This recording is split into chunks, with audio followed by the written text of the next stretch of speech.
औज़ुबिल्लाहिमिनश्शैतानिर्रजीम बिस्मिल्लाहिर्रहमानिर्रहीम। अस्सलाम वालेकुम व्यूअर्स। अच्छा व्यूअर्स, आज की वीडियो में हम डिस्कस करेंगे कि OLX पार्क व्हील या डायरेक्टली हम किसी बंदे से जब हम गाड़ी लेते हैं तो गाड़ी लेते वक्त हमारे साथ जो सेलर होता है, नौसरबाज होते हैं ना जी बीच में लोग, तो वो किस तरह से हमारे साथ फ्रॉड कर सकते हैं और उन फ्रॉड से हमने किस तरह बचना है, उनकी एहतियाती तदबीर क्या है। तो ये तमाम चीजें आज की वीडियो में हम डिस्कस करेंगे। वीडियो बहुत इंटरेस्टिंग होने वाली है, वीडियो आखिर तक देखिएगा।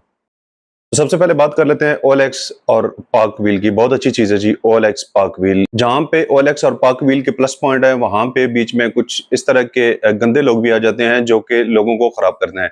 अभी असल में सीन क्या होता है कि जी एक नया बंदा है जिसने फर्स्ट टाइम अप्लाई किया है, फर्स्ट टाइम विजिट किया है पार्क व्हील OLX पे। उसने देखिए जनाब एक सस्ती गाड़ी मार्केट वैल्यू से बहुत सस्ती लगी हुई। फॉर एग्जाम्पल एक मार्केट वैल्यू गाड़ी है जनाब 40 लाख रुपए की, उसने लगाई हुई है जनाब 30 लाख रुपए की। हर बंदे की कोशिश होती है कि यार मुझे सस्ती से सस्ती गाड़ी मिले, तो फर्स्ट अटेम्प्ट वो करते हैं जनाब, उसको कॉल करके जनाब बात हुई, बात करने के बाद वो कहता है कि जी ठीक है, एक पार्टी मेरे पास आ रही है, तो ऐसे है कि आप इस तरह करें कि मुझे कुछ बयाना करवा दें, बयाना करवा के मैं आपकी गाड़ी बाउंड कर लेता हूँ, गाड़ी बाउंड करके आप आ जाएं उसके बाद और आके अपनी गाड़ी ले जाएं कंप्लीट पेमेंट करके। बयाने के 2 घंटों के बाद मोबाइल की पावर ऑफ मिलती है, तो फिर हम फिरते रहते हैं चक्करों में, कभी दाएं कभी बाएं। तो फर्स्ट ऑफ ऑल तो ये देखें, आपके मार्केट वैल्यू से अगर बहुत डाउन रेट पे गाड़ी लगी हुई है तो उसकी कोई वजह होगी कि गाड़ी मार्केट वैल्यू से डाउन लगी हुई है। वरना हर बंदा जो अपनी गाड़ी सेल करता है वो पहले मार्केट को देखता है, मार्केट वैल्यू को देखता है, उसके बाद एड लगाता है। सेकेंडली जो बात आती है OLX पार्क व्हील, या डायरेक्टली आप किसी बंदे से फोन पे बात कर रहे हैं, आपको किसी वॉइस से पता चला है कि जी गाड़ी फलां जगह पे खड़ी है, तो कंडीशन, गाड़ी की कंडीशन 110% उससे क्लियर कर लें। 110% तो खैर नहीं होती है, थोड़ा बहुत बीच में फर्क रह ही जाता है, लेकिन यह है कि आपको 90% गाड़ी की कंडीशन और डॉक्यूमेंट्स की कंफर्मेशन होनी चाहिए। अगर पॉसिबल है तो उससे गाड़ी के डॉक्यूमेंट्स की वीडियो भी आप मंगवा लें और गाड़ी की भी वीडियो अच्छी तरह से उसको बताएं कि गाड़ी के इंजन खोल के, गाड़ी के रूम्स की, गाड़ी की सील, यानी कि टोटल जो गाड़ी के पार्ट्स है ना, उनकी आप वीडियो क्लोज करके मंगवा लें, ताकि घर बैठे हुए बगैर किसी खर्चे के आपको इन तमाम चीजों का आइडिया हो जाए। और गाड़ी की वीडियो अगर अच्छी तरह से बनी हो तो बंदे को 90% जो है वो गाड़ी वीडियो में ही क्लियर हो जाती है। सीन कुछ इस तरह से होता है कि गाड़ी की कंडीशन टेलीफोन पे कुछ और बता देते हैं, जब ऑन ग्राउंड जाके देखते हैं तो गाड़ी कुछ और निकलती है। तो एक बंदा जो 5, 10, 12, 15 हजार रुपया लगा के गया होता है, तो फिर उस बंदे के सारे पैसे जाया जाते हैं। तो इसलिए जरूरी है कि उसको एडवांस ही आप घर बैठ के उसकी वीडियो मंगवा के उसके डॉक्यूमेंट्स वेरीफाई करके, अगर आपको नहीं पता है तो आपके कोई दोस्त अहबाब या उनके कोई जानने वाले, उसके थ्रू जाके आप उनको वेरीफाई करवाएं, उसके बाद जो है आप गाड़ी की तरफ जाएं।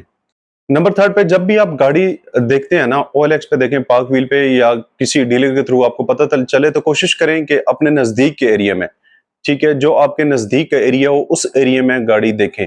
ज्यादा दूर जाने की जरूरत नहीं है, क्योंकि हालात और वाकयात का आप लोगों को पता है, या अजनबी अनजान बंदे के पास आप जा रहे हैं, आप अकेले कभी भी मत जाए। आप साथ, बेशक आपका खर्चा हो जाएगा, आप साथ 2 से 3 बंदों को लेके जाएं, क्योंकि आपकी इसमें सेफ्टी है। वो 2-3 हजार रुपया महंगा नहीं है आपकी जान से या और किसी किस्म के नुकसान से। तो इसके लिए, इसलिए जरूरी है कि जब भी आप जाएं तो कोशिश करें कि एक डेंटर अपने साथ ले जाएं, कोई मैकेनिक हायर कर लें। और हाँ, एक और चीज भी देखनी है, इसमें भी बड़ी गेम हो जाती है। जो आप मैकेनिक या डेंटर या कोई एक्सपर्ट, आपके पहली बात है कि उनको देखेंगे जो आपके एतमाद वाले हैं। एतमाद वाला अगर बंदा नहीं मिलता है तो जो बंदा भी आप लेके जाते हैं, फर्स्ट ऑफ ऑल तो उसको एक्सपर्ट होना चाहिए, उसको पता होना चाहिए। क्योंकि मार्केट में मैकेनिक के नाम पे नॉर्मल मैकेनिक भी होते हैं जनाब, जिनको पता ही नहीं होता किसी चीज का। एक्सपर्ट मैकेनिक देखें, बेशक उसको 2000 रुपए एक्स्ट्रा दे दें। डेंटर लेके जाना है तो वो एक्सपर्ट डेंटर देखें, उसको साथ लेके जाएं, पहली बात। दूसरी बात ये कि जब लेके जाते हैं ना, तो वो अमूमन ये होता है कि जी हम इधर बैठे हुए हैं, हमारी बात करवा दें उनसे, हम फोन पे उनसे बात कर लेते हैं।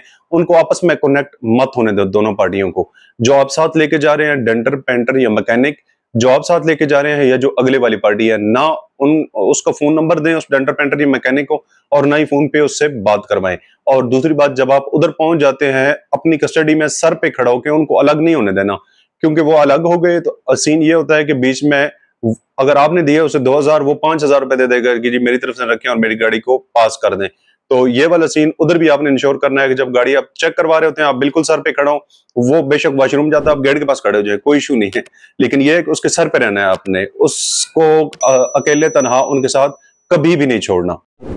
उसके बाद अभी जो मैं पॉइंट डिस्कस करने वाला हूँ, अगर शोरूम वाले कोई ये मेरी वीडियो देख रहे हैं तो काइंडली मैं इससे पहले माजरत कर लेता हूँ, क्योंकि सारे शोरूम वाले की मैं बात नहीं कर रहा हूँ। बीच में जहाँ पे अच्छे लोग होते हैं वहां पे बुरे लोग भी होते हैं। अगर शोरूम पे आप गाड़ी लेने के लिए जाते हैं ना, तो वहां पे एक चीज तो मैं आपको पहले प्लस पॉइंट इनका बता दूं कि आपको गारंटी मिलेगी इस चीज की। ठीक है, वो बैठे हुए हैं, वो जिम्मेदार है, मार्केट में उनका प्रॉपर एक सेटअप है, उस सेटअप के वो रिस्पॉन्सिबल है। गाड़ी लेंगे, गाड़ी की वो गारंटी देंगे, डॉक्यूमेंट्स की वो गारंटी देंगे, लेकिन उसके बावजूद भी आपने गाड़ी जो है अपने तौर पे चेक करवानी है, डॉक्यूमेंट्स अपने तौर पे चेक करवाने हैं। सम टाइम ऐसा भी होता है कि बीच में से कुछ डॉक्यूमेंट्स में चीजें मिसिंग होती हैं, लेकिन गाड़ी जो है वो ट्रांसफर हो जाती है। तो उन चीजों को भी आपने किसी एक्सपर्ट से चेक करवाना है। दूसरा, जो शोरूम पे गेम होती है वो अमूमन इस तरह से करते हैं जनाब कि फॉर एग्जांपल मैं गया हूं, मैंने शोरूम से गाड़ी लेनी है, शोरूम पे मैं जाके बैठा हूं, मेरे साथ 4-5 बंदे बैठे हुए हैं। वो जनाब हम गाड़ी की दे रहे हैं, बार्गेन हो रही जी, इतना नहीं जी, इतना नहीं जी, इतना नहीं जी। वो कह रहे हैं नहीं जी, नहीं लेने तो ठीक, आप जाएं। तो उन्होंने एक बार आर्टिफिशियल टाइप पार्टी रेडी रखी हुई होती है। तो जब हम जाके बैठते हैं ना, फॉर एग्जांपल हमारी चल रही है जनाब 20 लाख, वो कह रहे हैं 25 लाख। तो वो बीच में जनाब उनको वो सिग्नल दे देते हैं कि जी अभी आप अटेम्प्ट करें, अभी आपका टाइम हो गया। तो वो बीच में आके अटेम्प्ट करते हैं, जी नहीं हम आपको देंगे 23 लाख रुपए। तो वो जो एक नया बंदा जाता है वो कहता है यार ये मेरे ख्याल में ये वाली पार्टी गाड़ी ले जाएगी और गाड़ी मुझे पसंद है, गाड़ी मैंने लेनी है। तो ठीक है जी, ये ले मेरे मैं आपको देता हूँ 23.5 लाख रुपए, तो ये मुझे गाड़ी दें। वो कह रहे हैं ठीक है जी, आपने दे, आप दें जी पैसे। उधर पैसे दे के उस पार्टी को फंसा कर वो साइड पे होकर निकल जाते हैं। तो इन चीजों का खास ख्याल रखना है। जो गाड़ी आप लेने के लिए जाते हैं, पहले हर तरह से सर्च करें कि उसकी मार्केट वैल्यू क्या है और वो मैक्सिमम हमें कितने की लेनी चाहिए, ताकि कल वो हमारे लिए वबाल जान ना बने। अगर हमें सेल करनी पड़े तो वो हमारी उतने पैसों में, अगर ज्यादा ना दे सके तो उतने पैसों में इजीली सेल हो जाए। उसके बाद एक और चीज आती है कि डीलर हजरात, जो ना शोरूम वाले होते हैं, ना ओएलएक्स, ना पाक व्हील, ना उन्होंने कुछ पैसा इन्वेस्ट किया होता है, बस उनका काम होता है इधर से बेचने वाले और इधर से लेने वाले। बीच में वो कॉन्ट्रैक्टर का काम करते हैं, इधर से इधर कॉन्टैक्ट करवा दिया, इधर से इधर कॉन्टैक्ट करवा लिया, 20,000 इधर से ले लिए, 20,000 रुपया उधर से ले लिए। लेकिन इसके अलावा भी ये गेम डालते हैं। अभी वो गेम किस तरह डालते हैं कि आपने गाड़ी लेनी है ना, आपने गाड़ी लेनी है जनाब, तो आप कंफर्म उसी चीज पे उनके ऊपर ना जाएं, क्योंकि उन इनमें भी बीच में इनकी डीलिंग इस तरह से होती है ना कि फॉर एग्जांपल एक गाड़ी है 20 लाख रुपए की, वो पूछ लेंगे जी ओनर से, हाँ आपकी गाड़ी आपने फाइनल कितने की देनी है, मेरे पास कंफर्म पार्टी है। वो बताएगा जी मैंने गाड़ी जो है वो सेल करनी है 25 लाख रुपए की या 18 लाख रुपए की। वो कहेगा ठीक है जी, 18 लाख की नहीं, मैं आपकी गाड़ी 17 लाख में सेल करवाऊंगा। ठीक है, 17 लाख रुपए मैं आपको दूंगा, लेकिन उससे ऊपर जितने भी बनेंगे वो सारे का सारा मार्जिन मेरा होगा। एक तरफ से उसने कंप्लीट मार्जिन रख लिया। अभी वो मार्जिन कितना रखते हैं, 17 लाख की उनको कंफर्म करके उसके बाद 18-19 लाख की गाड़ी वो सेल करते हैं। तो इस तरह से 1 लाख रुपए इधर से, 20-30 हजार रुपए उधर से, इस तरह कमा के वो साइड से निकल जाते हैं। तो डीलरों वाले चक्करों में बिल्कुल नहीं पड़ना कि जो ना 1 रुपए इधर देते हैं, ना 1 रुपया अपना लगाया, ना 1 रुपया अपना इन्वेस्ट किया, और वैसे ही दिहाड़ी लगा के 1-1.5 लाख रुपए की वो साइड पे निकल गए। गाड़ी खुद देखनी है, गाड़ी के साथ खुद राब्ता करना है, गाड़ी के ओनर के साथ, और इस तरह से स्टेप बाय स्टेप उसको लेकर चलना है। लेकिन एहतियाती तदबीर बिल्कुल साथ उसी तरह से मद्देनजर रखनी है जिस तरह से मैं आपको बता रहा हूँ। उसके बाद डीलर हजरात जो होते हैं, अगर आपको गाड़ी का नहीं पता है तो डीलर हजरात की अमूमन ये होती है कि जनाब मैंने गाड़ी देख ली है, मैं खुद एक्सपर्ट हूँ गाड़ियों का, मैं गाड़ी आपको लेके देता हूँ, कोई इशू नहीं है। तो उसमें वो अपने 10, 20 या 40, 50 हजार के पीछे ना आपका 20-25 लाख रुपए डबो के साइड पे मारेगा।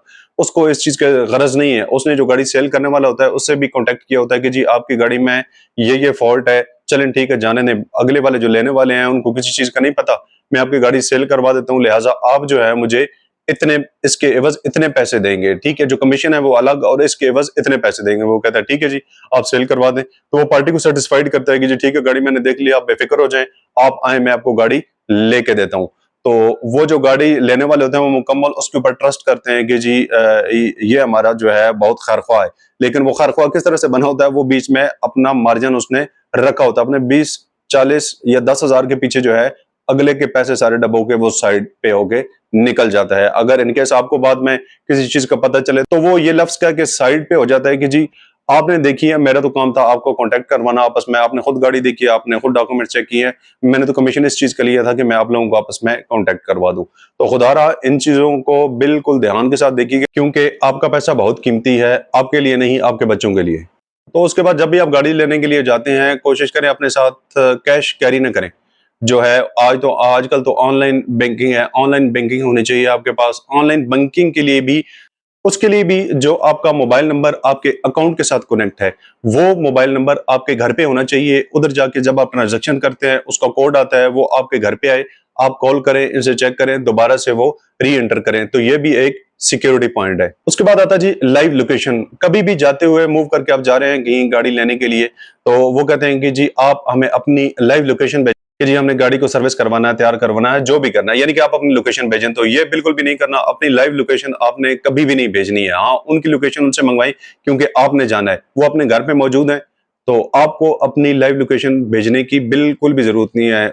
गाड़ी जब भी आप चेक करने के लिए जाते हैं ना, तो अमूमन गाड़ी जो है वो किसी देहात में, किसी आगे गांव में या कहीं दूर दराज मेन सिटी से हटके, ठीक है, उस जगह पे खड़ी होती है। तो कोशिश करें कि अगर उधर भी जाना है ना, अगर वो गाड़ी वाले होता है नहीं लेके आते हैं लोग, कई जेन्युइन भी लोग होते हैं, ऐसा नहीं मैं कह रहा हूँ कि हर बंदा जो होता है वो बुरा होता है, जेन्युइन लोग भी होते हैं, वो लोग नहीं लेके आते, उनके पास टाइम नहीं होता है, या वो हर बंदे को गाड़ी जाके नहीं दिखा सकते।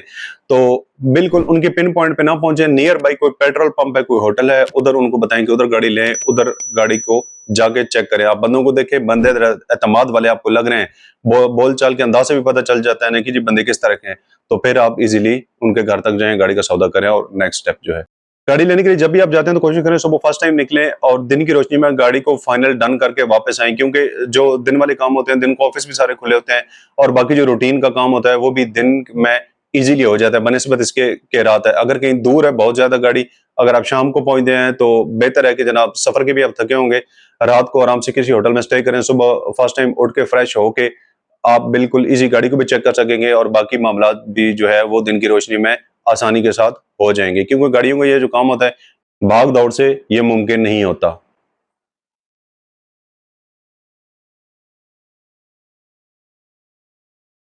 गाड़ी लेने के लिए जब भी आप जाते हैं ना, तो अकेले मत जाएं, अपने साथ 2 से 3 बंदे लाजमी लेकर जाएं, जैसा कि मैंने आपको स्टार्ट में बताया है। अच्छा, जो रकम अगर आप ट्रांसफर कर लेते हैं ना, गाड़ी आपकी डन हो गई है, आपने जो रकम है वो ट्रांसफर कर दी है, तो उसके बाद उसकी ट्रांजैक्शन की जो आपके पास रिकॉर्ड है ना, वो आपके पास सेव होना चाहिए, ताकि आप भी, आपके पास भी इस चीज का एक प्रूफ हो कि जी मैंने ये ट्रांजैक्शन की थी। वैसे तो अगर इसका रिकॉर्ड बैंक से भी निकलवाए तो वो निकल आता है, लेकिन अपने पास भी आप रिकॉर्ड रखें। इस टाइम पेपर के बगैर कभी भी गाड़ी आप ना लें। अभी तो ऑनलाइन वाला सिस्टम वो शुरू हो गया, इस टाइम लाजमी करवाएं। इसीलिए मैं कह रहा हूं कि आप टाइम से जाए ना, टाइम से सारे काम क्लोज करें, इस टाइम लाजमी करवाएं, क्योंकि इसके बगैर गाड़ी हरगिज ना लें। अगर कल वो बंदा मुकर जाता है कि मैंने गाड़ी दी ही नहीं है, तो फिर ये मेन चीज होती है जो आपके पास सबूत होता है। बाद हमारे पास लास्ट पॉइंट जो आता है ना, कि अगर आप जा रहे हैं तो वो पूछते हैं कि जी आप लोग आ रहे हैं, कितने बंदे हैं, जी हम खाने का अरेंज करते हैं, कहाँ से आप लोग आ रहे हैं, कितने बंदे हैं, कहाँ पे पहुंचे हैं। तो ये जिस तरह मैंने पहले बताया कि इस तरह की किसी तरह की कोई इन्फॉर्मेशन आप लोगों ने नहीं देनी है, कि हम कितने बंदे आ रहे हैं, हम कहाँ पे पहुंचे हैं, लाइव लोकेशन या बाकी जो मैंने तमाम पॉइंट्स आप लोगों को बताए हैं। तो व्यूअर्स ये थे वो चंद पॉइंट जो मेरे जहन में आ रहे थे, तो मैंने कहा चलें एक वीडियो बना लेते हैं ताकि तमाम लोगों तक ये बेहतरीन इंफॉर्मेशन पहुंच सके। तो ये थी जी आज की वीडियो। अगर इस तरह की मजीद इन्फॉर्मेटिव वीडियो आप देखना चाहते हैं तो हमारे चैनल को लाइक और सब्सक्राइब लाजमी कीजिए, और बेल के आइकन को प्रेस करना मत भूलिएगा, क्योंकि बेल के आइकन को प्रेस करने से हर नई आने वाली वीडियो का नोटिफिकेशन आपको मिलता रहेगा। अपना और अपने पैरों का बहुत सारा ख्याल रखिएगा, दुआ में याद रखिएगा। मिलते हैं नेक्स्ट वीडियो में, तब तक के लिए इजाजत दीजिए जी, अल्लाह हाफिज।